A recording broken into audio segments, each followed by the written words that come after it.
Hey y'all, and welcome to this week's From the Vault episode from the Magdalen House podcast. We are a 501c3 nonprofit organization based in Dallas, Texas, and known affectionately by many as Maggies. Every first and third Wednesday, we bring you a new release, and our From the Vault episodes, we share podcast releases from our 3 different podcast series: Recover Ed, Recovered, Interviews with Alcoholics, and Hope for the Family. Our podcasts aim to connect, inspire, and educate alcoholics, loved ones, and the community to the Magdalen House and the services we offer. We are so glad that you're here. Thanks for listening. Hello, everyone. This is Stephanie with the Magdalen House, and I am here for a special edition of Hope for the Family. We have the Director of Development. Is that your title? Yeah. That's it. The Director of Development on Kate Dorff, and she's going to share her story of experience, strength, and hope with being a family member to an alcoholic. So, Kate, would you like to introduce yourself? Sure. First of all, I'm so humbled and excited to be here. I just never thought I'd get to have such a fantastic platform to tell my story. So thank y'all for doing this. And yes, I'm Kate Dorff, and I have the remarkable privilege of serving as the Director of Development at the Magdalen House. I can't believe it. I've been here almost a year, but served on the board for 4 years before that. And I'm just totally sold into the mission. So, yeah. So good. Well, I forgot to tell y'all who are listening that Kate is one of the best people I've ever met. Oh my gosh. And I'm so serious. She's so kind and down to earth and just really herself. And with her being on the board and me just being this, I don't know. I was so intimidated. Oh my gosh. Well, not because you're intimidating, but because I was intimidated. And then whenever I got to know you, it's just so all of those fears just fell, And so thank you. I'm just so honored to be able to do this and to be able to work with you and just watch how talented you are. It's so amazing. So let's get into your story. So do you want to give us a little bit of background, maybe tell us a little bit about what it was like growing up, all of that good stuff? Sure. I wish I had some awesome childhood story to tell, but I don't. I grew up in Midland, Texas. I'm like an 8th generation Texan. So clearly I would never leave. My parents were happily married, and I just had a wonderful upbringing, did all the little things that girls do. I had a younger sister who's 2.5 years younger than me, and I can remember Barbies and gosh, just all the things girls do, dance classes. And I loved school and always felt very loved and safe growing up. And, my family member was my father. And I can remember from, as we start to get older, I can remember specific instances where we would be in a social place. And I always felt a little uncomfortable when he was having a drink. And I don't know that I could ever really put my finger on it. I just knew something was different. He'd say something, or mom would have to drive home, or whatever that looked like. So I was always maybe just somewhat aware that there was a problem, but never the extent of what ended up happening. So I don't know. Does that give you a good answer? Sure. So did he drink your entire childhood? Yeah, he did. But, I always thought he was a normal drinker. I can remember him coming home, and I'm looking at his blue chair right now in my office, and he would come home and sit in his blue chair and have a scotch, and that was just normal. And I can remember, this is so bad, playing with Crown Royal purple bags, thinking they were really pretty. So that was just something that was always around. My mom didn't drink much at all. I mean, I think I can probably count on both hands how many times I remember seeing her have a glass of wine. So I just thought it was just dad was a drinker, a normal drinker. We were active in our church. My mom was always a little more invested in it than he was. But I can remember sitting in church with him in the pew having Tic Tacs which now is kind of funny that it was Tic Tacs because now I kind of know why. But, it just never was weird. It was there, but it wasn't weird and it wasn't concerning. Was there a time that it did become concerning?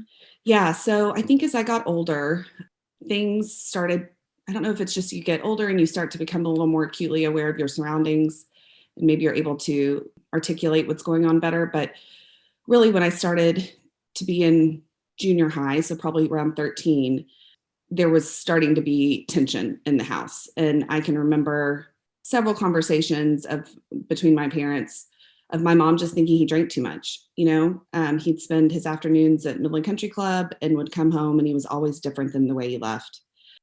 But again, as a child, you kind of pick up on those things maybe intuitively, but you don't really understand exactly what it is. So as that kind of progressed, his drinking just got, I think, to the point where my mom couldn't handle it anymore. And they separated. And I was a freshman in high school. And then it just started to go downhill after that. So I do know that when he was gone, one of the situations was if he was to come back, he couldn't drink. And I remember my mom being out of town. I was 14 and I found him with a drink. And I knew, okay, what do I do? Do I tell my mom that I caught him doing something that was like a prerequisite to their reconciliation? Or do I hold on to it? And I told her, and I can remember feeling like I betrayed him, which I think is a pretty deep feeling for any child to have about their parent. And things just progressed from there. And he ended up having an affair. And then they divorced when I was 16. So, yeah. Did he know that you told your mom? Yes, he did. He knew that I caught him. Yeah. And I think he was pretty angry for a long time. So did anything happen with that or?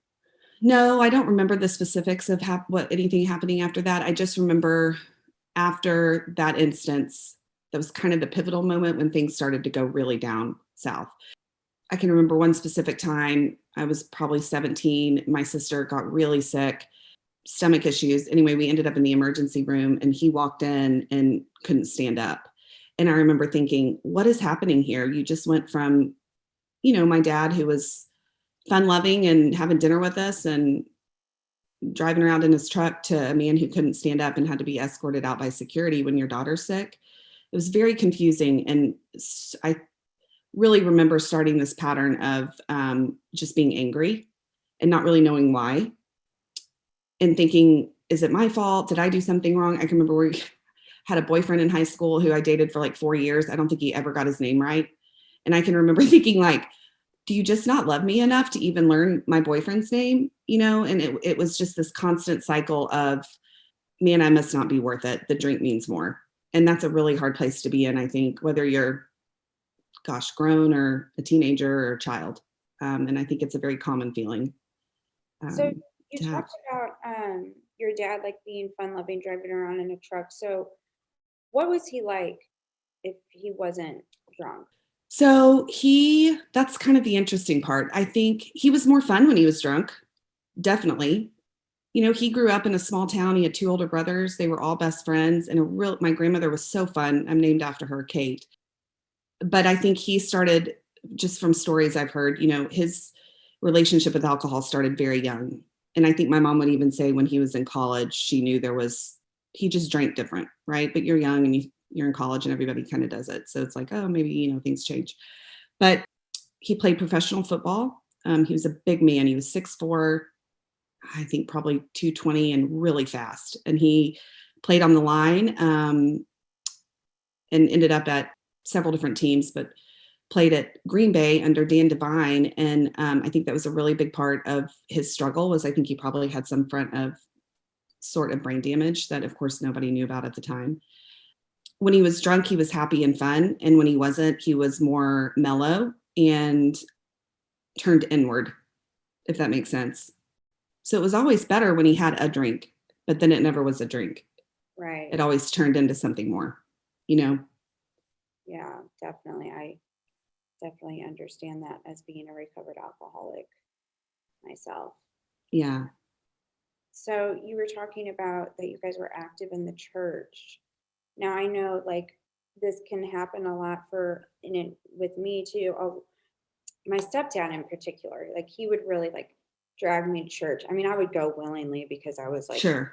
dead Right. inside, but like dragging me to church, like thinking like that would Solve your save me. problem. Yeah. Yeah. And just wanting to get me really involved. And a lot of times it would just be like, I remember one time, it was after a night at the movie theater. Okay. Who gets blacked out at a movie theater? Drunks do. Yeah. Yes. And just the chaos and everything that happened the night before, waking up with extreme remorse and going into church and just like praying and crying and never wanting to do it again, and then constantly doing it again. Did your dad ever like try to seek help in the church or anything like that? No, I think the church for him was a place of shame. And I know we'll go into that, but first of all, I think he grew up in a era where we don't talk about our problems, and men are supposed to be strong and non-vulnerable. And I think the church didn't do much for him except make him feel bad. I think he believed in God. I know he did. But I think he lacked I honestly think he lacked the inability to have a spiritual relationship of any kind because he felt so ashamed. And I know, as y'all talk about all the time in your recovery journey, like shame is really the problem, right? Yeah. So I don't ever remember him ever admitting that he had a problem to me. I think there were moments throughout our journey where he thought that he would consider it. But I never outwardly heard him ever say, I'm an alcoholic. So I think the church was more of a place of pain for him. So sad. Yeah, it is. So what happened after your parents divorced for the final time? So when they divorced, my dad left, and his drinking went steadily downhill after that. I mean, I should say, I guess it went uphill. But, I went off to college, and there were several instances where I'd get a call and it was kind of a joke with my sister and I. We knew like if we'd call him after 3:00, we could pretty much ask him for anything and he wouldn't remember the next day and just say yes. That sounds so terrible. But that, 18-year-olds, like you're hurting and you're going to get whatever you can from him, what you need. But mostly in terms of myself, I remember just being really angry with him and always really nervous. So college events, dad's weekend, he would come and he would be drunk before we went to dinner, but I think his default was drunk. So it became less and less about seeing him for who he was. And it was always just, that's the way he lived. I'm trying to think like a specific example I can give you. There were so many, but one thing I do think the way I felt at the time was he just didn't love us enough. If he loved his daughters enough and he knew he was going to lose them, why wouldn't he stop drinking? I can remember my wedding. We had to put one of my uncles on him just to make sure that he was okay. And he fell and broke his tooth and then had a wreck trying to get to the dentist that we had set up. And it was, he didn't make it. So all of my little wedding pictures, he's got this big fat chipped tooth, and I can remember thinking like, man, you can't even fix your tooth to get on my wedding day for pictures. Like, I think it was just a really built up process of not trusting someone and not feeling loved enough. One of the biggest examples I give is he always felt very uncomfortable around my mother afterward. And so it was a very tense situation for me when they would both have to be together at some family event. And I had a graduation, high school graduation, and he just left. He didn't come speak to me. Afterward, I saw him get up and leave. And I can remember thinking, what kind of dad doesn't come and talk to their daughter after her high school graduation? Furthermore, when I graduated like number 5 in my class or something, I worked my tail end off and like, you can't even say you're proud. Yeah. One thing I will say is I always knew he loved me, but I always felt like he loved something else more. And I didn't know what that was. Now looking back on it, I was feeling like he loved the drink more, right? And that it was, I can't tell you how many times I've said this, that it's a choice. It's a choice. It's a choice. Like he could choose it. He could choose to put it down. He could choose me over that. He could choose to make better decisions. And like, that's something I feel like is very common with people who don't understand the disease, is that it's not a choice. But when you're in the throes of it and you're not educated on what that means, it seems like a choice. Mm-hmm. Yeah, and that's hard. Definitely. Now, there's like a common theme where you say that like you didn't feel loved. This could just be me projecting, but do you feel like you were in a place where you were like trying to get his approval or get his love? Absolutely. Oh yeah. Yes. I mean, that was constant, you know, but the interesting part too, I think, is it was juxtaposed with, I want to do whatever I can to hurt him because I'm so hurt. Right. I'm angry. Not that I could do much to hurt him, but you know what I mean? Like he ended up marrying a woman who had some pretty severe mental health issues, and she brought her young son into this really, a drunk man's home to live. And I can remember thinking like, man, he must really be, there's something going on there that I don't understand it, because I don't understand who, subjects someone else's child to this. And the thing is, I think too, in his head, he thought he was doing the right thing and doing something good for this kid. Because again, I had this silly notion. This is how I felt about him. I thought he was a bad person. I thought he made choices that were wrong, and he'd rather sit at a bar with his friends and drink instead of showing up to take my sister and I to eat on the one night a week that we had scheduled to eat dinner. And that's a really hard thing, I think, to understand, not only as a child, but just as somebody who loves a family member who's struggling with it. It's so common. Absolutely. And really not talked about enough, And it's really sad. I'm lucky in the fact that, I'm sober now, and, Right. my daughter is, she was about 7 when I got sober, and from about 2 to about 7 is when I was really in my addiction. And then like probably around 5 is whenever it got really bad. But I still remember like the missed visits that I had with her because I got too drunk. Or one of the things that I'll never, ever forget is she would call me and say, "Mommy, every single day I go to bed and I wish upon a shooting star that when you'll wake up, you'll be here and you're never here."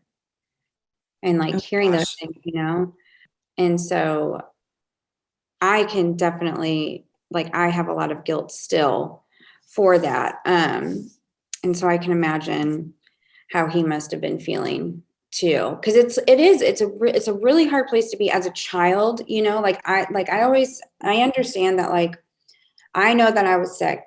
My daughter understands that I was sick now, but at the time it didn't hurt any less because I was sick. That's right. It would just be the same. I've used the example of if he had had cancer, I would have felt sad and it would have been painful because he had cancer, right?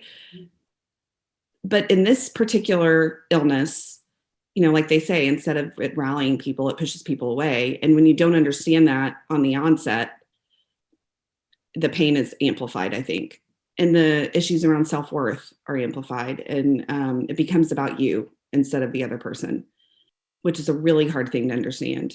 Your perspective is skewed because you don't understand the illness. Right. Yeah. Now I remember there is one point where he did go to treatment. Can you tell me about that? Yeah. So the first time I was so excited. I had just graduated from A&M and had gotten a job at the Department of Defense in DC. And the nature of my position, the military actually moved me up there. So I had to drive to San Angelo, I think it was San Angelo, and check in with the base there. And then I had to go on to College Station to get all my stuff. And he was supposed to meet me in San Angelo. Well, it was 9:00 that night and he wasn't there. And I thought, this is so weird. Called him, didn't answer, woke up, went ahead and just was pissed, called my mom, was like, I guess I'm just going to get this U-Haul by myself. At that point, I was like, now you're not helping me. I'm so mad at you. I'll figure it out. So got a U-Haul myself, drove it up there. My boyfriend, now husband, was still in DC at the time. So I know he couldn't help. And my grandfather was close, but he was old. He can't hook up a trailer. Anyway, so I get to College Station and I remember pulling in, and it was probably 9:00 that night. And he had tried to call me several times that day. And I thought, I'm hauling him back and I'm just going to rip a new one.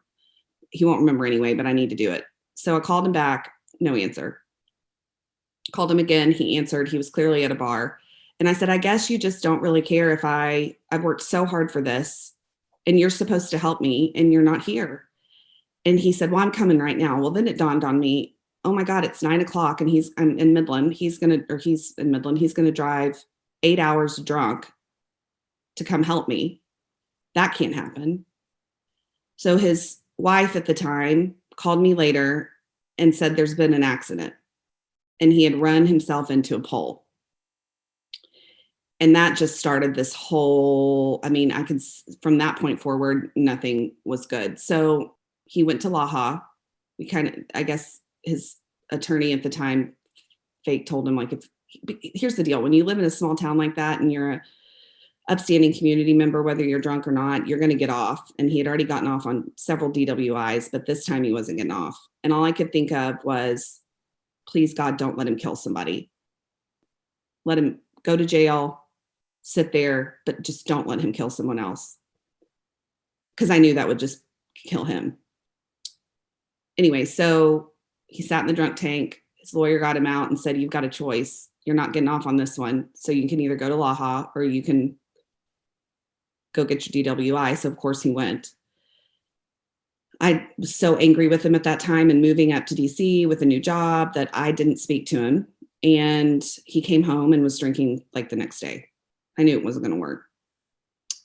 So that was the first time. Flash forward, as any, I think, person knows, when you've got a relationship with the drunk, like, you just keep hoping that maybe if I do something, they're going to change. So forgiveness, which was never actually really real forgiveness. It was more like, okay, just put that in the past and let's move on and see if I can do something else that makes him want to get sober or want to stop drinking, make that choice. I spent 3 years in DC working at the White House, and it was so fun and one of the best parts of my entire life. And I wanted him a part of it. So he'd come visit and we'd take him to the Christmas party, and he loved it and it was special and he thought it was really cool. And then we married, moved back to Dallas in 2009, and things started to really pick up then.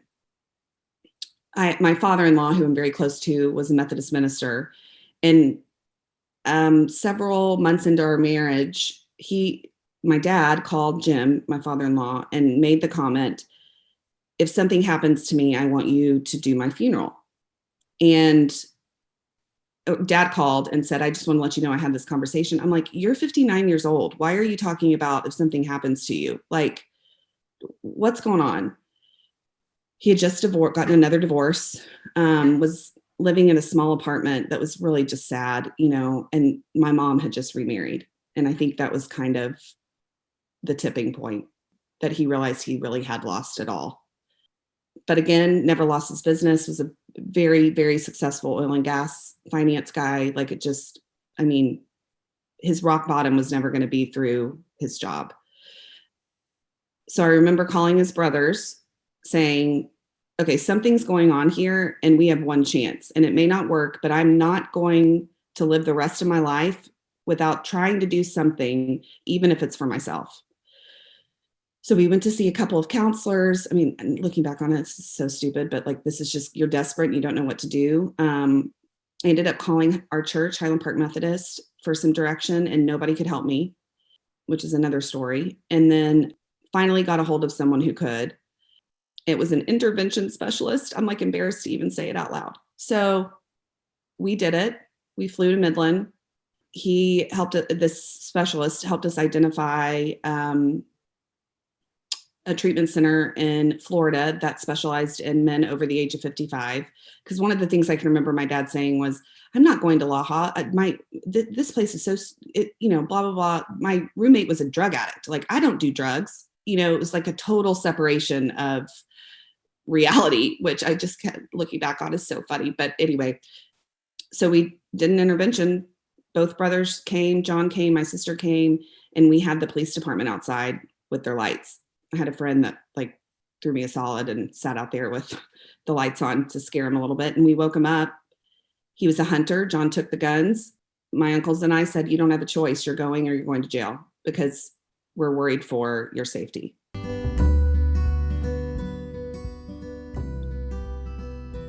Are you or someone you love struggling with the inability to stop drinking?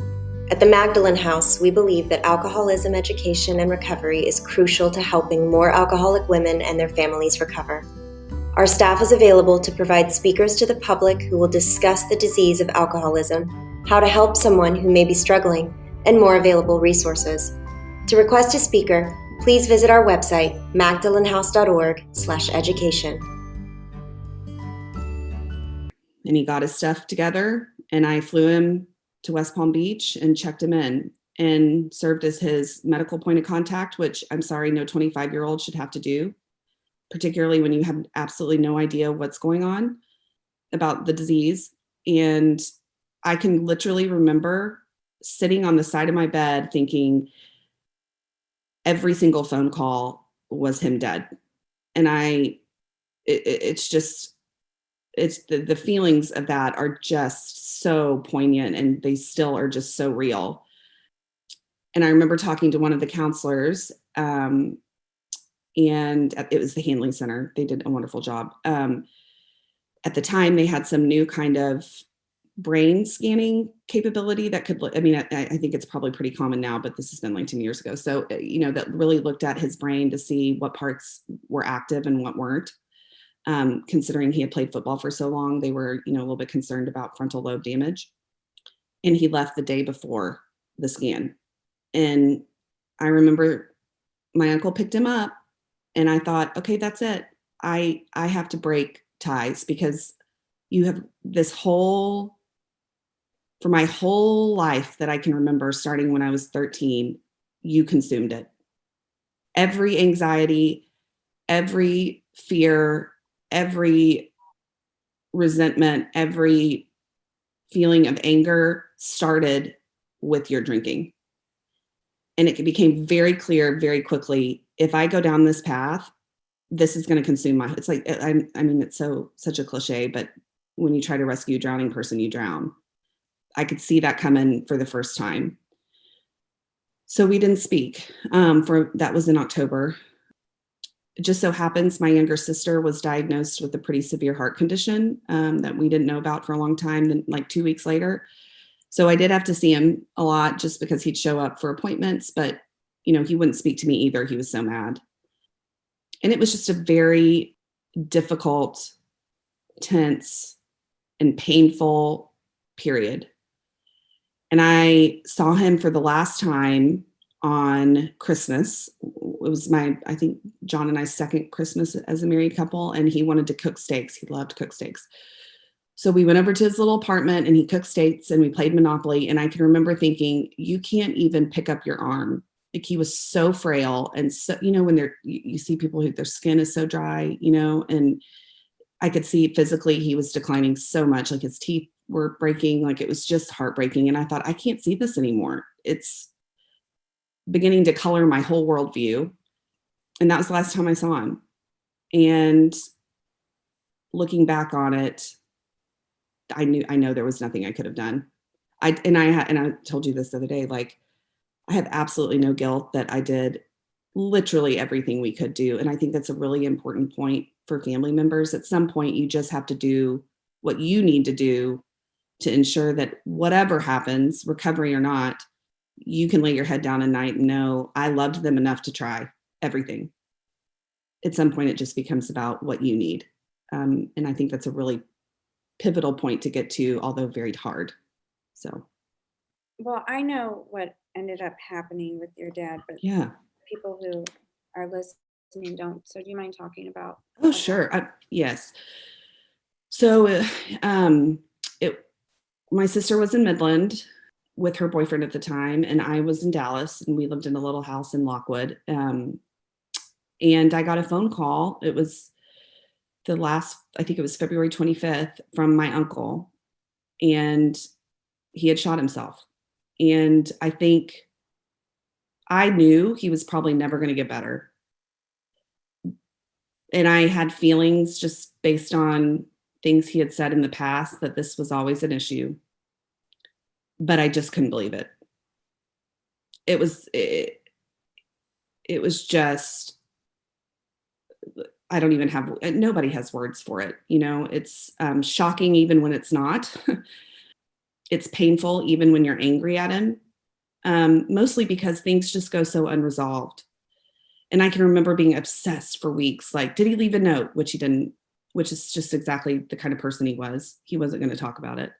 I can remember even Lisa asking me, well, was he sober? And I said, I don't think so. He'd been at the club all day. I think he was drunk, which is an anomaly in itself. And, I remember that time having to rely so heavily on my mother, who'd been divorced from this man, and she took care of everything because we were in just such a state of deep embarrassment and anger, and having to walk into a church for a service that he did this to his two daughters. I just couldn't wrap my head around it, which increased my anger more and resentment. I mean, I was so mad, and I think the crazy part is I had lived that way for as long as I can remember. It was just degrees of it. And this was a degree of pure rage, And when you don't understand something, there's no way to work through it. And so, it's been 10 years ago. It was 10 years ago in February. And man, I was angry. What was your opinion or view on alcoholics after your dad died, or alcoholism? I thought it was a choice. Same thing. I thought he was a terrible human. What kind of man could do this to his family? I mean, he lost everything. I mean, the guy had more friends than any person I've ever known. 2 brothers who were his best friends and loved him. He had money. He'd had a wife who loved him. He had 2 daughters who adored him. Like, who does that? And at some point, I didn't care why. I just focused on what he did, right? Instead of what he was and who he had become versus who I knew he was. I was so mad and so angry, and there was a whole lot of other stuff happening. He died in February. My grandmother, who I was very close to, died a month later. And then in May, I found out I was pregnant. Whoops. And then, best whoops ever. And then in June, my sister became so ill that we had to end up putting her on a heart pump. And that just took it down a whole nother level. So as you can imagine, I'm feeling like my entire world is imploding. And I have absolutely no understanding why. And quite frankly, at that point, I didn't want to know. I was just mad. And my poor husband, who was like, it was this woman I married, and I had a new baby in December of that year. And it was a year of literally up from hell until he was born. And then I remember feeling like, okay, I got to do something. I got to get out and I got to be a part of something, and just don't deal with this stuff. Like, it doesn't matter. He's gone. Nothing can come of this anymore. It's over. I ended up joining a Bible study at my church. This is so funny, but it's so true. And everybody at that Bible study would tell you, like, the whole point we went was because they had free childcare for an hour and a half. And you could just sit there around a table and talk to people and cry, and nobody's going to judge your hormones or your nursing style or whatever. And I remember signing up, and I met 2 of my very best friends in there, a lot of them actually. And one semester, I walk in, and there's a woman named Lisa Kroenke standing at a whiteboard. And she stands up and says, I'm a recovered alcoholic. And I remember thinking, what? Alcoholics aren't recovered. They're either in recovery, and you don't look like an alcoholic. I think at that time she maybe had 5 years, and I know she had 4 boys. And I was like, well, I'd be an alcoholic too, as a joke.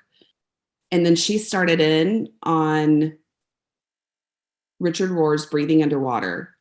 And that text with her commentary changed my entire life. It just gives me goosebumps to think about like how simple it was and how profound. The funniest part was my sister had ended up at that point either having I think she'd already had her heart transplant. And in the middle of the transplant, she had a massive stroke and was basically unable to eat, talk, walk. And my mom became her full-time caregiver. And it was, as you can imagine, extremely taxing. And so I was the like proxy caregiver and worried about my mom. Had an 18-month-old, and it was just not easy. And I can remember thinking, my mom needs a lot of help. Like, she is really torn up about all this. And I need to call Lisa and let's meet to talk about this book. Do you mind telling us what Breathing Underwater is, what the class of this book is for those listening? Yeah. Who don't know? So, little context, my mom is an Al-Anoner. She had always tried to get me to Alateen to read the big book. And I was like, this is stupid. I'm not doing this. It doesn't make any sense. This book is too hard to read. Stupid, right? But then I got Richard Rohr's book. And it basically was like, look, the 12 steps apply to everybody's life. Alcohol may not be your thing, but maybe anger is. And it just kind of blew my mind.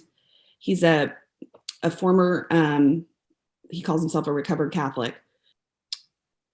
But the way he was able to, I mean, the big book is based on the book of James, right? So the way he was able to correlate the biblical teachings that I had known my whole life and did believe in and understood with the 12 steps was mind-blowing. And it was short, and it was like one of those books where I'd have to like read a passage, highlight it, put it down, come back later, read it again, circle it, put it down, read it again. Like it was just so powerful and so mind-blowing and accessible to anybody. You don't have to be able to read the big book to understand its meaning and apply it in an everyday life, which to me was really amazing. Only because too, like, look, when you've got young children or whatever your life looks like, if you're not in like an active recovery, and I think too, for family members, like, we're not in a place where our life has to be saved physically necessarily, although I think I needed my life to be saved. So sometimes we don't have the wherewithal to sit there and read these long chapters, but this book gave me an understanding that I could use practically every single day that made sense to me as a family member and not even an addict. So everybody, I think I keep like 10 copies here at a time and just hand them out to people because it's wonderful. So that's the book. And that's what she taught me on. And I loved it. Awesome. Okay, so you meet Lisa, you go through this class, which is essentially the 12 steps in a group setting, correct? Mm-hmm. That's right. Okay, and so you have this amazing experience, right?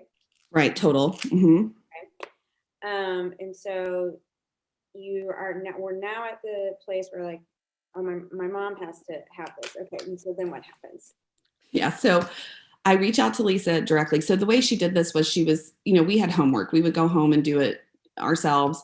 And she would, fifth step and all that kind of stuff up on the whiteboard with examples from women in the class. And so I was like, I kind of want to do this like on an individual level, or my mom does. Hold up. My mom needs this on an individual level. And she was in Dallas at the time. So I called Lisa and I was like, would you meet with my mom really needs a lot of help. She's really struggling with my sister, blah, blah, blah. I mean, what denial? Anyway, it's just like makes me laugh thinking about it. So we go in and sit down in the church basement with Lisa, and she starts talking to us for about 15 minutes. And part of the reason why I love her so much is like, she does not mince words. And I appreciate that so much. I'm like, just give it to me straight, right? I don't need any BS. Like, just give it to me the way it's supposed to be. And she looked right at me or my mom after about 15 minutes and interrupted the conversation. It was like, hold up, Marcia, you were fine. And she looked at me and goes, Kate, and you need a lot of work. And I remember thinking like, who is this? I'm just going to say it, bitch. Like, I mean, who are you to tell me that I need a lot of work? And my mom laughed because as an Al-Anon person, I think she got it. And so I met with Lisa the next week, and I'm not kidding, she changed my life in 30 minutes. And I will never forget her explaining the disease model of the allergy to me. And I was like, nobody's ever said that to me before. That makes sense.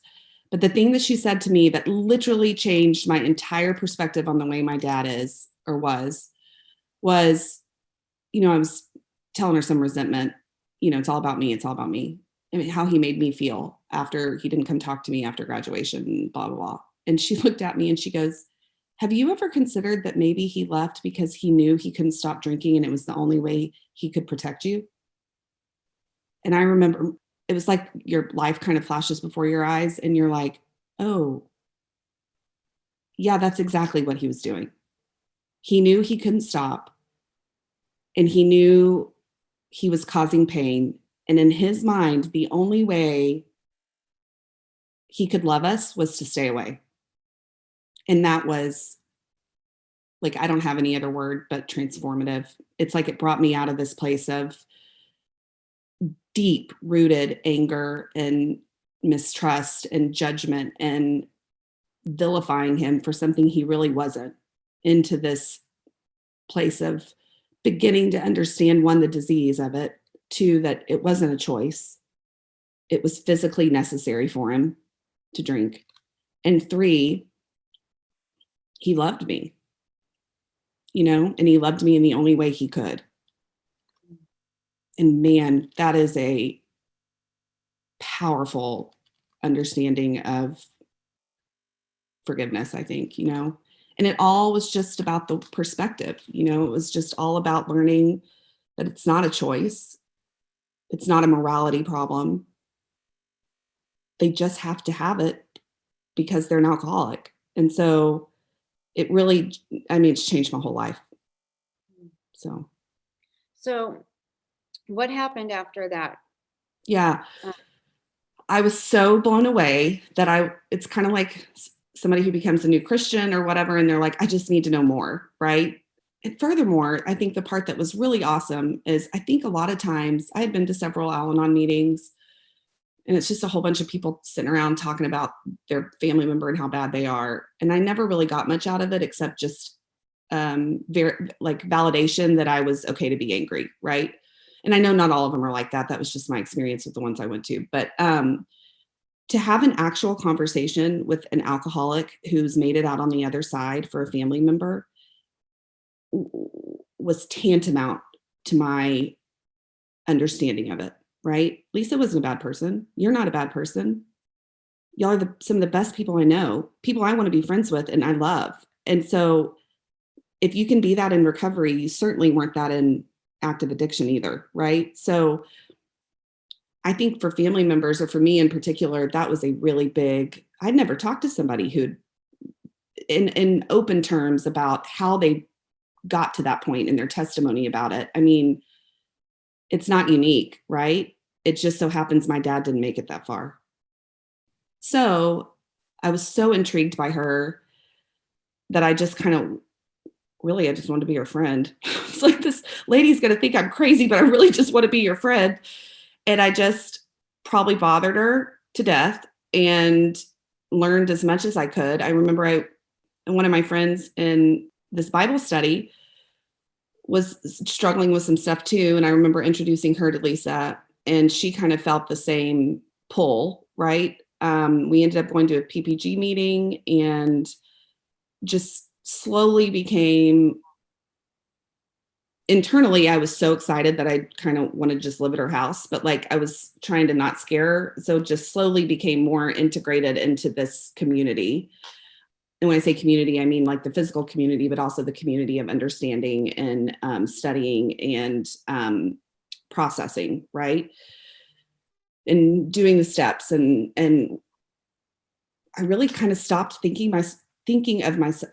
I was not a victim anymore. I just wasn't. Like, I kind of considered myself in recovery too, which I know is a totally different, it's all the same thing, right? We're all going toward the same thing. And that's what I also loved about PPG was like, I could sit in that meeting and listen to other alcoholics talk about things that applied to me too, that even though I don't have an addiction, and they were talking about the book. They weren't talking about their problems. Like Lisa always says, if your kids can make you sober, there wouldn't be a drunk mother in the world, right? Yeah, so that's kind of how I got into this. And the further I got into it, the more I started to realize, okay, wait, my dad's legacy is so much bigger than what he did, right?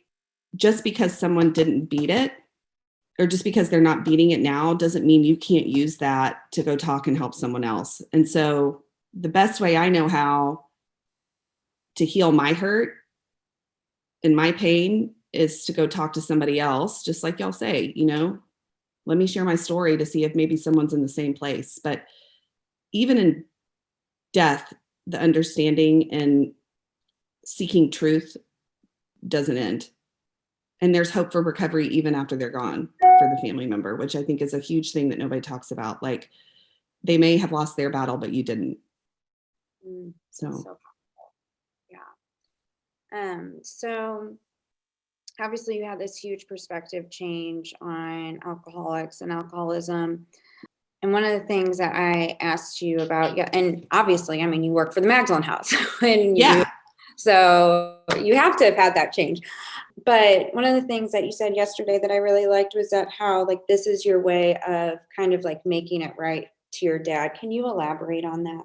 Yeah. So I think something after I finally, years of working through all this stuff, we had another personal situation with my in-laws that happened. And I watched my husband and my brother-in-law, instead of getting angry, just kind of love through it. And I thought, I wonder what would have happened if I had done that instead of being angry, right? If I had known, I think this is just so common. If I had known what I know now, how would I have done something different? I think about that a lot. Like, what if instead my response had been grace and a focus on myself instead of focusing on what he's doing to me, right? Which he actually wasn't even doing anything to me. It's just how I perceived it, like we all would. But, learning that, asking those questions, I think is a good thing, because I think it shifts your perspective from guilt and I wish I could have done something better to, okay, I couldn't do it to him, but how can I help somebody else do it? So I don't even know that it was like a conscious thought, but the more I think about it, it's like, okay, I can't change the way I responded to my circumstances in the past. And I don't necessarily feel guilty about how I acted because I didn't know any better and I was really a child. But I'm grateful that I understand now, if it happens to me again, a better way to respond. And I think you said something yesterday that I actually hadn't heard of, a graveside amends. Like, I don't think I think my graveside amends is this every day, right? Extending his legacy beyond the grave and his persona as an alcoholic to instead helping other family members understand that it's going to be okay and that these people love them no matter what happens. And to me, that's a way bigger way to, I guess, resolve and to apologize for my misunderstanding of the whole situation than it would be just to stand there and tell him. I think words are words and these are actions, and actions really speak louder than words. So, I mean, that's the whole point of the last step, right? Mm-hmm. So, I love it so much. Thank you. So, how is your life today? How, like, internally, externally, since you've had this perspective change, how is your life today? Hey, look, I'm not going to lie. Like, I think about this a lot. It's not like all of a sudden one day you're healed, and like, no, it's a process and it's a daily, and for me, a choice, right? But I think the deeper you throw yourself into understanding what the struggle is, what the disease is, what the recovery looks like, the shame is removed. And that's the other thing I think is so important. I really do believe he'd still be here today if somebody had told him not to be ashamed. Shame killed him, nothing else. And that's part of what this message is so powerful about. It's like, why are you ashamed? It's a mental illness. Like, yes, do you do things you wish you didn't do? Well, sure. So do a lot of other people with different kinds of mental illnesses, right? And they don't get thrown out on a street corner and hurt, you know. Now, with that said, there are ways to fix it. I don't know. I just feel like I'm more whole person now than I was before. Don't get me wrong. I still struggle with anger. Anger is my biggest thing. I still struggle with resentment, big time, in many different areas, right? But at least I can maybe now identify it.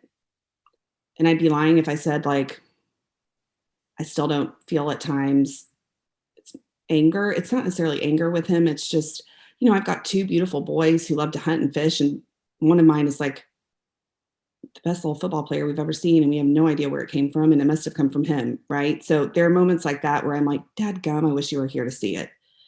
But instead of feeling like I can't talk about him, it's a joy to talk about now. I mean, he gave me a gift. He gave me this ability to, I always call it cut the bullshit, clear the bullshit. Like you and I haven't known you that long and I already love you because there's an intimacy there that I couldn't get with somebody else. And that's a huge gift, So Lisa always she still says sometimes it still bothers me and I can tell her that it does. God made me an alcoholic for a reason. I believe that his alcoholism is a reason why my life is rich today. And that's a huge thing to say because that shifts the focus away from it being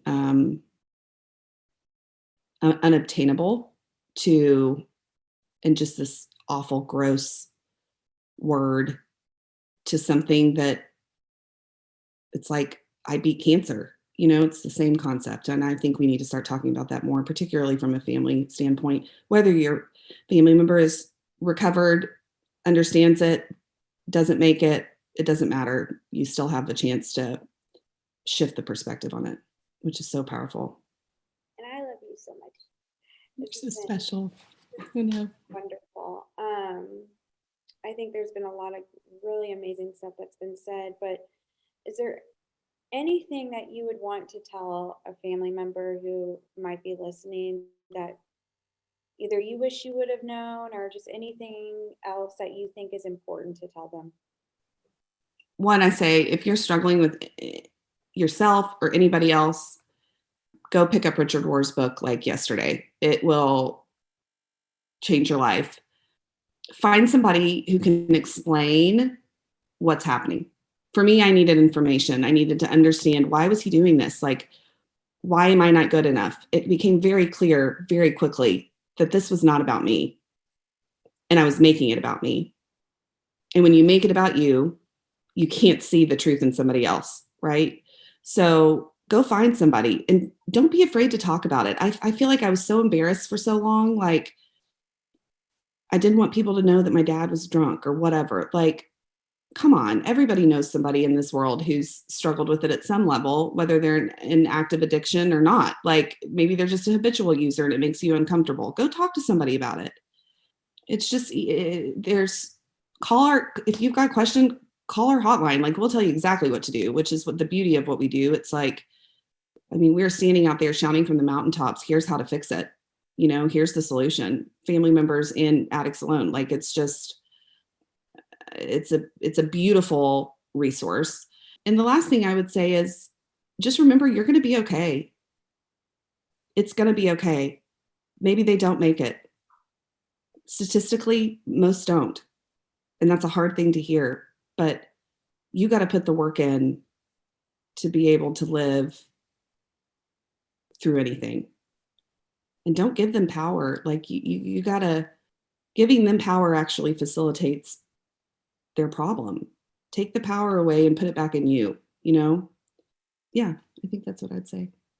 Awesome. Thank you so much for spending the last hour with me. And Girls, has been the best part of my whole week. Thank you.